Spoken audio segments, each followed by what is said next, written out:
As an oncologist, I saw patients every day. And so in my mind, I thought, what would I do the best for patient? And with any reason, try to convince Belgian professors why I should become principal investigator in the project.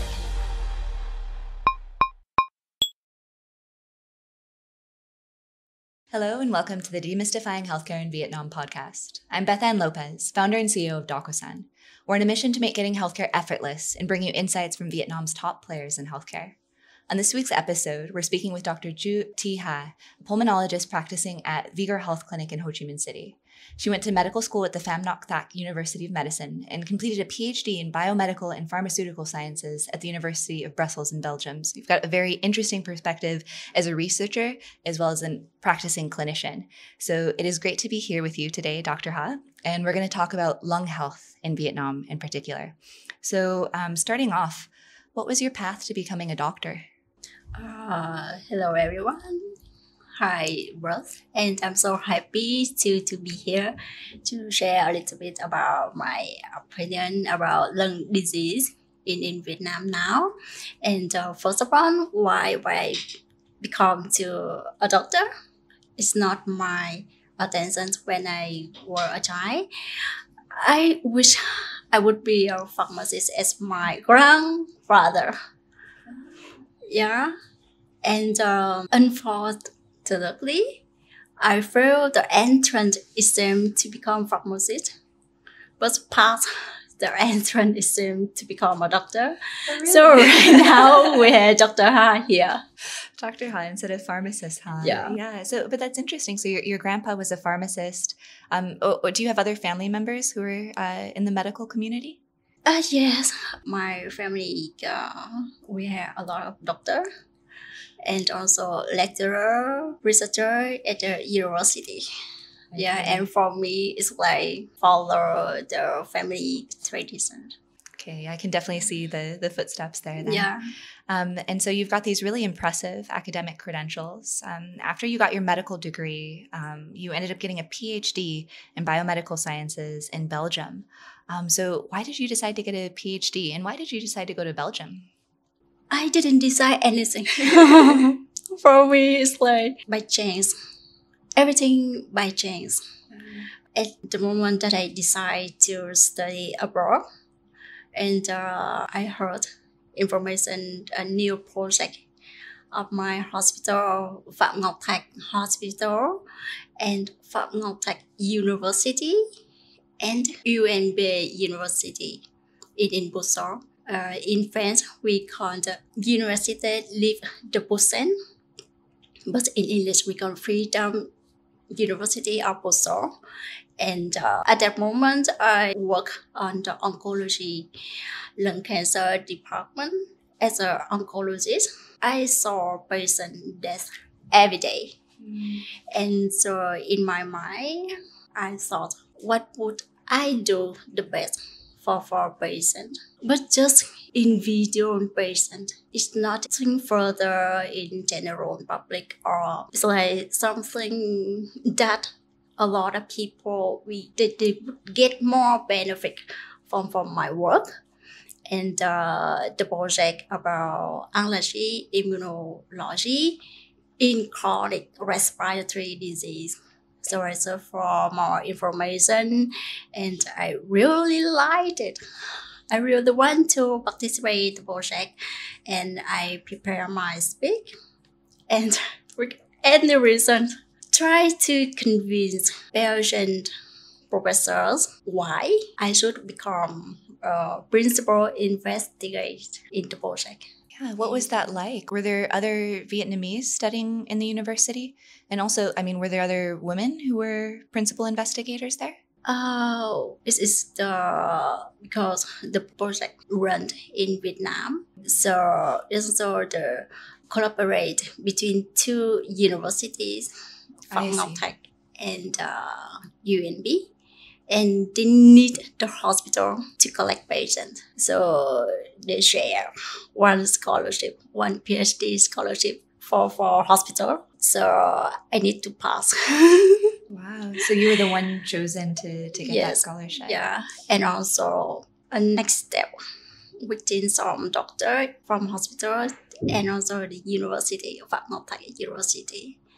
And three of candidates were chosen, and I one of three.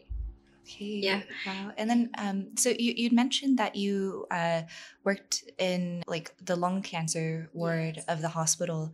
I guess like what was your path to specializing in pulmonology? How come not like pediatrics or something else? So like what drove you to focus on that particular area?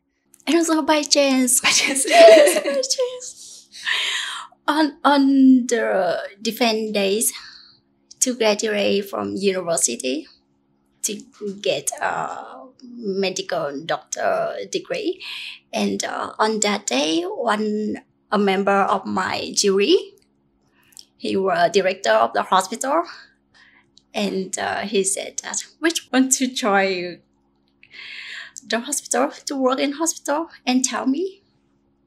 So I see. So perhaps it was fate. And because I don't have any relationship, and also I need to prepare everything by myself, and for the other subjects it's very good. I also like to become optimist, but I could not. On the fourth year university, I also prepare the studies to get the specialized degree in university with 4 years to become the specialist doctor, and it's very difficult, and also at that moment I like with some molecular aspect when I learned with it's like very handsome teacher. Really, the handsome teacher was like a And studying molecular level. I attend to work in his department after I graduate from university. So I changed my mind, and at that moment I took like this, but on the day of my defense, I also changed one more time. Why? Because 1 week ago, I had fever. I got fever, and after fever went, very itching. I bought medication, but it didn't work with me. So I thought that 6 years in medical university, but I could not control my eating. So why I wanted to be a researcher, to be a lecturer. How I can give or how I can share any experience to students. So I changed my mind to decide to work in a hospital instead of to work in university. And at that moment, I worked 8 months in his department. Yeah, wow. So I guess there's nothing like experiencing the pain for yourself Yeah. to be motivated Yeah. to change things. I experienced something kind of myself before I started Docosan. I'd worked in healthcare in Southeast Asia for, I think, about 8 years before then. But then I got sick. I had an issue. And I was realizing, it was like, even though I've worked in healthcare, I know all these doctors, I don't really know where to go to get healthcare. So if even me, like this person that really understands healthcare in this region doesn't know where to go, how can normal people be able to do that? Yeah. So that was one of the main reasons that I started Docosan too. So yeah, I definitely understand. Yeah. Nothing like experiencing it yourself. Yeah. And how much I know the project, how much I like. And we begin with the risk factor of the disease, the chronic respiratory disease, and after that, apply some tests to get the diagnosis. It's more in detail for each patient or specific group of patient, and then finally we apply. It's not the new strategy to treatment, but something different. So like a new way of diagnosing them? Yes, of course. And when we get how exactly the diagnosis, and we can apply exactly the treatment for them. And this was the topic of your graduate thesis, yes, right? This new way of diagnosing. Yes. You'd mentioned it to me, the difference between asthma and COPD, right? I guess like taking a step back for people who don't have medical backgrounds, what are asthma and COPD, and why is it important to be able to tell the difference with patients having one or the other? Yeah, of course. Asthma and COPD is very different kind of disease, and so the risk factor. But between them, we have a fourth group. We call asthma, COPD overlap.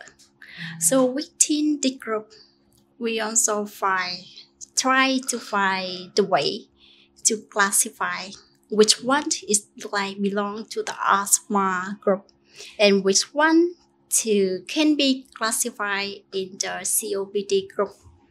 And as you know, with asthma patient, we treat with corticosteroid, but COPD they need other agents. They don't need corticosteroid. Yeah, and so I guess what is corticosteroid treatment like? Is it easy for patients, or their side effects? Here in Vietnam, we can find corticosteroids very easy in any pharmacies, but the side effect of it a lot. Some person didn't knew the information about the side effect of corticoid, and they said that they're very, very afraid to use it. Even though we try to convince that they need corticoid, but by inhaler is not by oral. So we control the risk of side effect and also the risk to prevent them to have exacerbation. So it's like in balance. I see. So you mentioned that the patients are really afraid of the side effects of corticosteroids. Where do they usually get their information from? And what is the behavior like? Do they just go to the pharmacy and try it, and then it doesn't work, and then they end up in your office?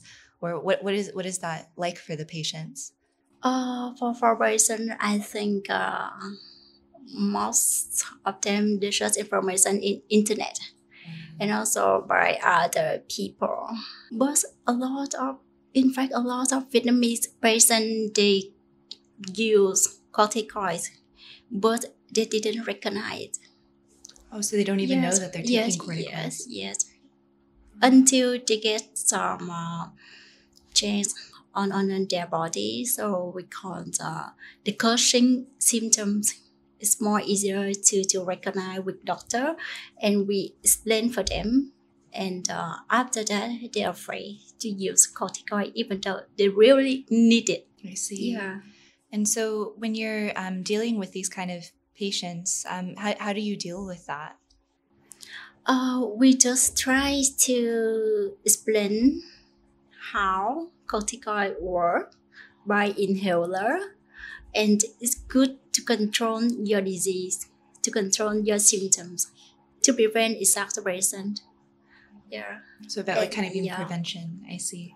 Yeah. And we show them how to use correctly.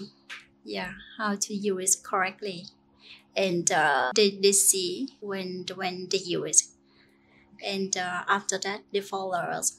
Okay, because then they get the positive result and they can see it going better. And then what about for COPD patients? What is their treatment usually like? Nowadays we have some it's like very.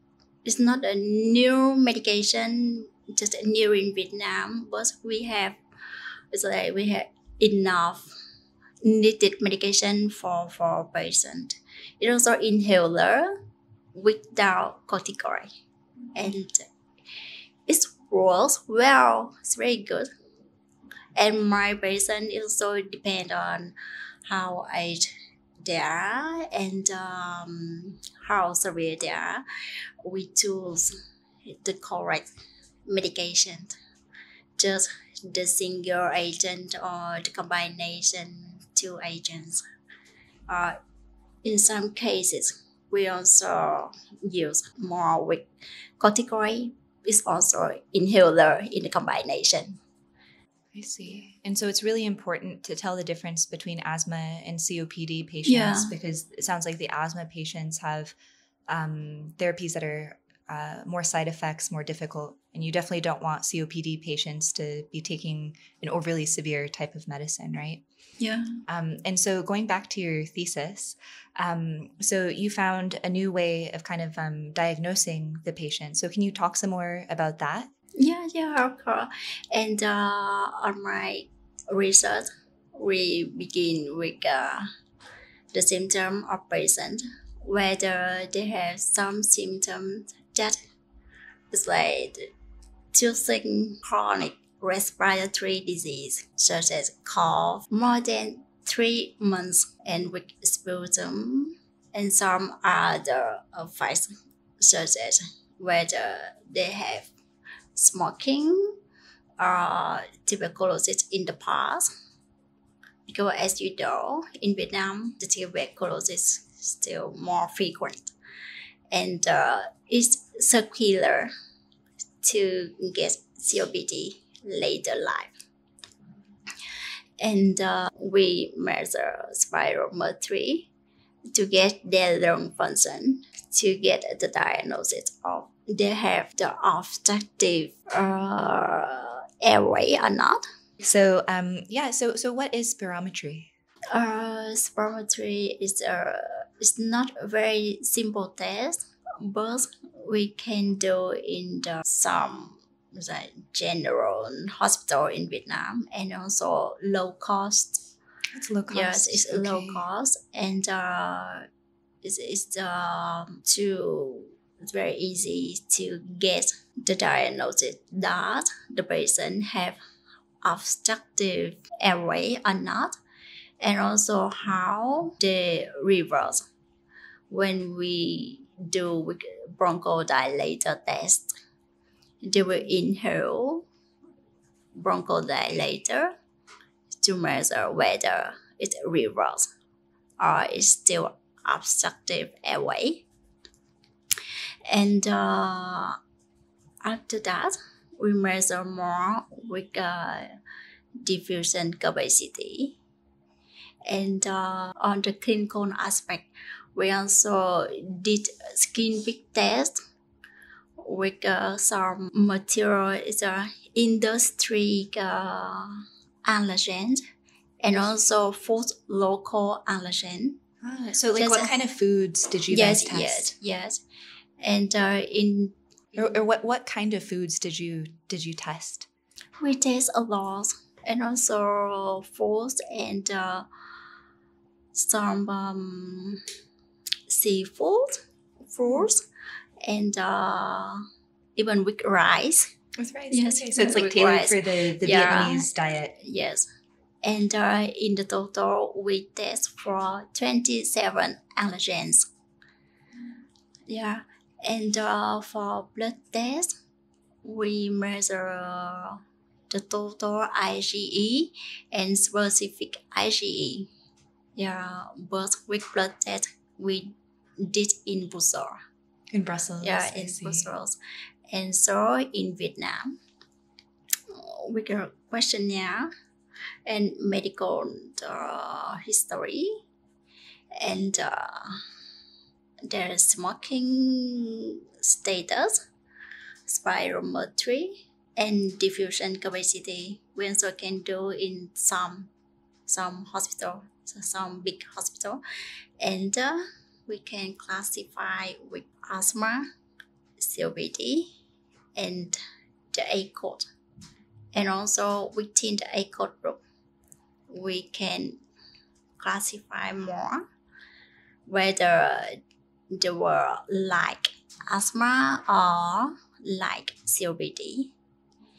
And we apply the treatment follow international guideline, RINA for asthma, and also GON for COPD patient. And for this step, how we see the effect of the classify and the effect of the treatment like this is another job of my colleague, and maybe in recent future we will see some public paper. Okay, awesome. No, so I mean, that's very interesting. So in your thesis, you developed a new kind of diagnostic algorithm that uses low cost, I guess, like tests to be able to help these patients get the right course of treatment. So that way they're not taking the wrong drugs or overly strong drugs with side effects. That works in all sorts of settings. So that's quite interesting. And so then after you finished your PhD, you came back to Vietnam. And so what path led you to joining Vigor Health Clinic, which is a private clinic? Also by chance. Also by chance. In the end of 2021, when I decided to leave hospital, and one of my previous colleagues in hospital, he knew information and he introduced Vigor for me. And when I searched for more information about Vigor, about the owner, and after visiting the clinic, I decided to join with them.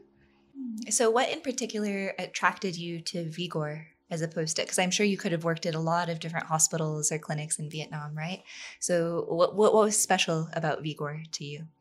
Yeah, as I share with you above, from the aspect of oncologist, what I would do for is like for general population, and in Vigor, we do annual health checkup for a lot of employees, and also we do health checkup for foreigner people and study abroad. And it's look like I have a chance to meet it's like normal people.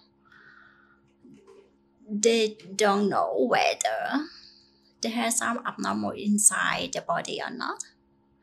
And during my practice in Vigor, I saw some patient with lung tumor. Yeah, in early stage, it's very, very small. And I give the instruction directly to the right hospital to do the surgery.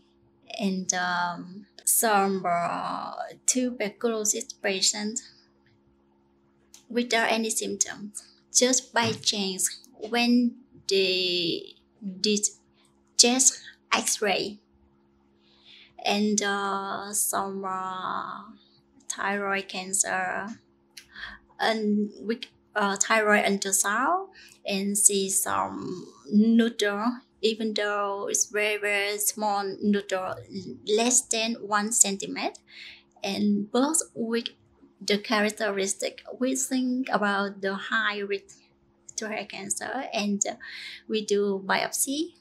We conduct 5 needle F&A, so 5 needle, I didn't remember them also. So we do biopsy, and under pathology with our cancer cells inside. So, and also some other abnormal condition, but we don't need to do anything right now. Just do follow-up every 3 months or 6 months. or even a year.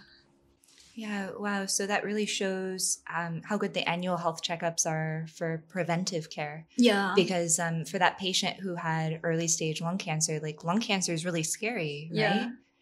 Later stage, there's a high death rate. Like, what is the survival rate for later stage lung cancer patients? For later stage and in the past, because it's like 10 years ago for me, and some person less than 1 year, but a lot of another person less than 6 months, even 3 months after the diagnosis of doctor, because they have a metastatic, distant metastatic. Yeah, that is so scary. And so if you're able to catch it early stage enough, I mean, you saved this guy's life through this preventive health screening at Vigor. No, I think this is something quite interesting about the Vietnam medical system compared to other countries. Because I know, like, so I'm from the US, and there's not this idea of an annual health check. Like, maybe you get it, maybe you don't. Usually you just go and talk to the doctor for 30 minutes and then, but you don't do diagnostic tests and a whole work through. So I've gotten the annual health check at Vigor several times already myself. And so the way that the hospital is set up, it's like this beautiful kind of like clinic. It's got multiple floors. And so there's like one floor that is like, x-ray, one floor that is like, the lab, one floor that you see like the, the lung doctor. Yeah. And yeah, so it's so interesting that you have like population-wide, preventive screening all kind of standardized into this. And so I can see why that would be interesting to you to want to join Vigor, see general population, and then, yeah, you get the patients earlier. It's not, I guess, like there's more ability to help them in the longer run versus like if you're in the oncology ward, it's a difficult treatment, right? Even in the past, I were going on the second year of master degree of oncology. Oh man. And I quit. Yeah, I imagine it's so difficult, right? Yeah. Because I mean, even internationally, like cancer survival rates for lung cancer, it's not very, very optimistic. But it is interesting that you've also had experience working in the public sector over at the Pham Thach hospital too. And so, like, what is the difference like working in a public hospital versus like a private clinic? From my point of view, I think that the patient will get more benefit from the private clinic. And so why? Because in private clinic, we try to serve the customer, the patient, as much as they can. It's like we sell the service. And from the clinical aspect, we need to find, it's like the good quality of doctor, the nurse, the other staff, and about the paraclinical aspect, and as much as we can about the test, the X-ray, ultrasound, and some other expensive techniques as CT scan or MRI, and how we can serve the patient or the customer with low cost. Because why? We need to pay more for doctor. It's like the quality of doctor and the other staff, and we need to buy more. It's like the model equipment for the lab, because we need to see the result as soon as possible. And as we go now, some tests we had the result within 1 hour, and also the other very long list of the test, 1:30 or 2 hours, we had the whole result. Yeah, I see. So it's much more kind of like service and patient experience oriented, because I guess in the private sector, the patient has to have a nice experience. Otherwise, they don't come back. Yeah. Because I have seen, in the public hospitals. So when you worked at Pham Ngoc Hospital, like how long were the consultations with the patients? For me, because I work with chronic respiratory patients, so they come back with me every month. Right. Yeah, due to insurance policy, maximum 13 days. So we know each other very well. So maybe sometimes it's very close, less than 5 minutes. Oh, I But see. with new patient, it took more time to understand about their disease, their condition, and why I choose this medication for you, and show them how to use it correctly. And also we need to review whether they do correct. Yeah, whether In wrong way. the compliance is so hard too, because you can tell them something at the clinic, but then how do you make sure that they follow your instructions at home? We check. How do you check? For the stable of their disease, and how about their exacerbation, and ask them show the way they use inhaler infants. Okay, So we know. okay, I see. So you can kind of like follow up with them at the next visit. And the important thing with the patient use inhaler, if they use in wrong way, and it's like don't use anything with the medication. So it's like completely ineffective. Yeah, it's very different. We will see. I see. And so, like, what are the most common lung issues in Vietnam? The most common lung issue we will classify in acute disease and also chronic disease. Acute disease is tuberculosis. Is also more frequently in Vietnam, and after that, they have some circular inside their lung. And also the risk factor to develop COPD later.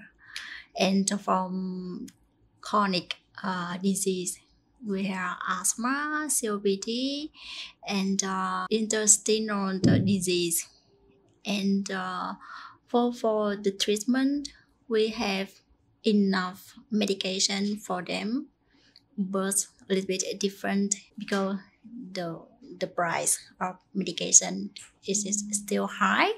And if they have insurance, maybe fine with poor patient, but if they don't have insurance and also don't have enough money to buy medication every month, so a little bit different.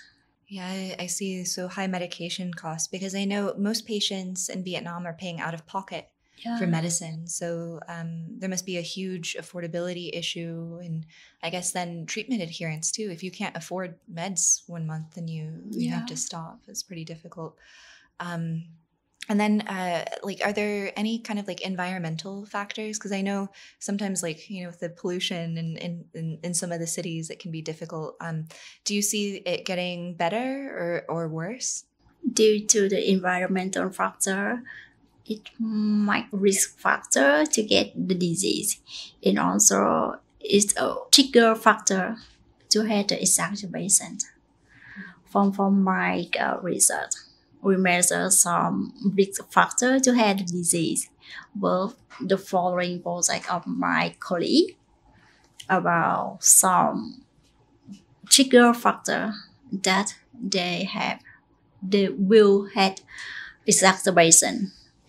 And as you know, smoking factor we know is more clearly.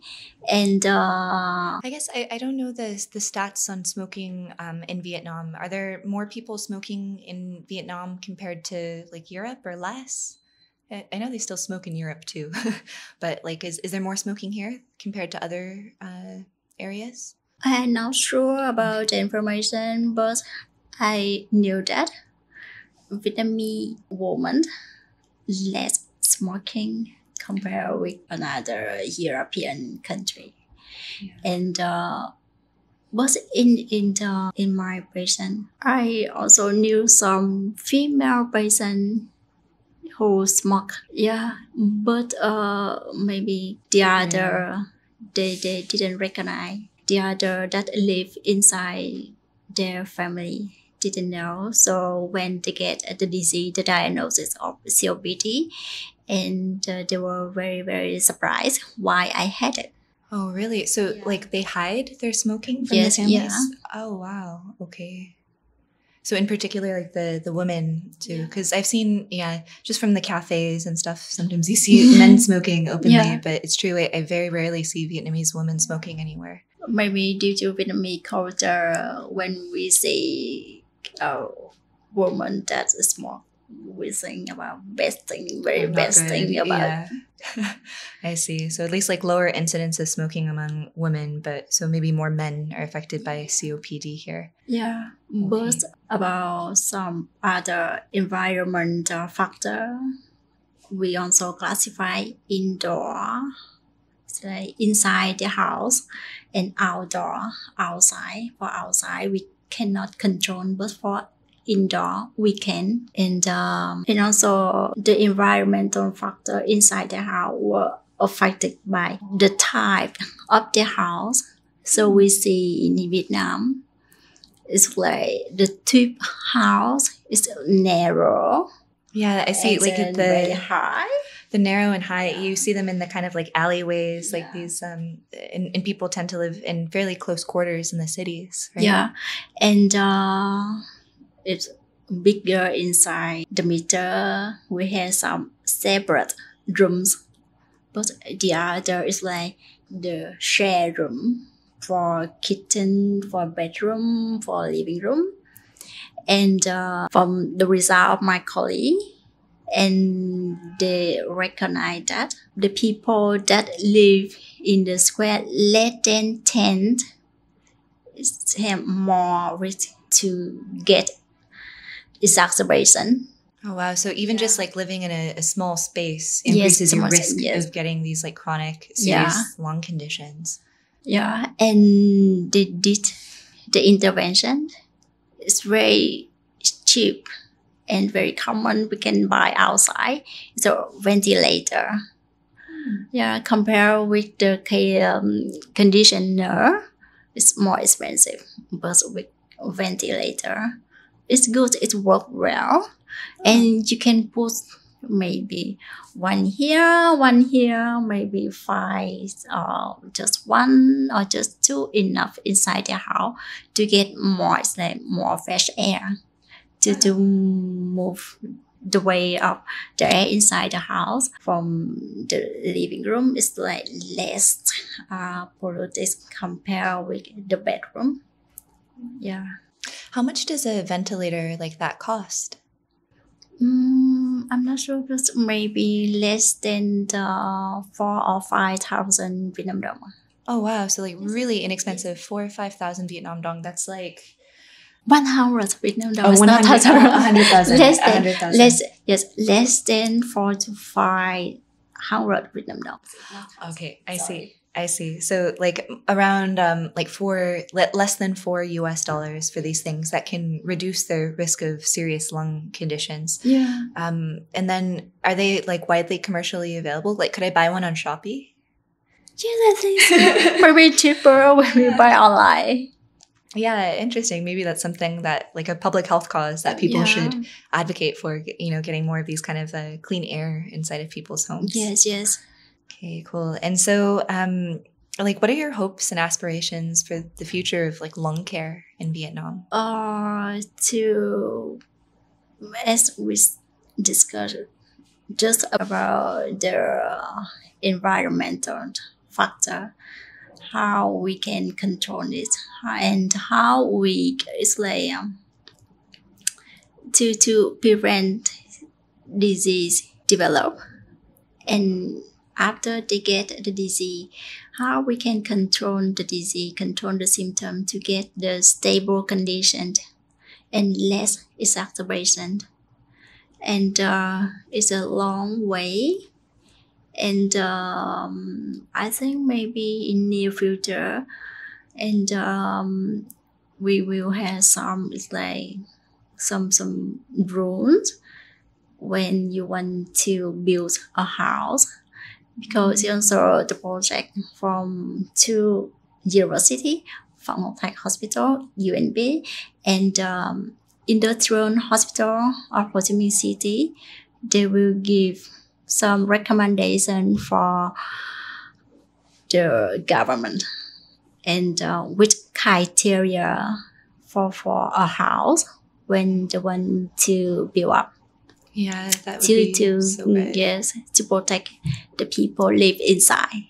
Yeah, because I guess people don't even know that it's a risk factor, right? Yeah. Yeah, no, that would be, I imagine, make a huge difference.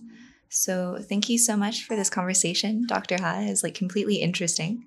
Our listeners can find Dr. Ha at Vigor Health Clinic and on Docosan. Links are in the description. So thanks for listening, and catch you later on the Demystifying Healthcare in Vietnam podcast.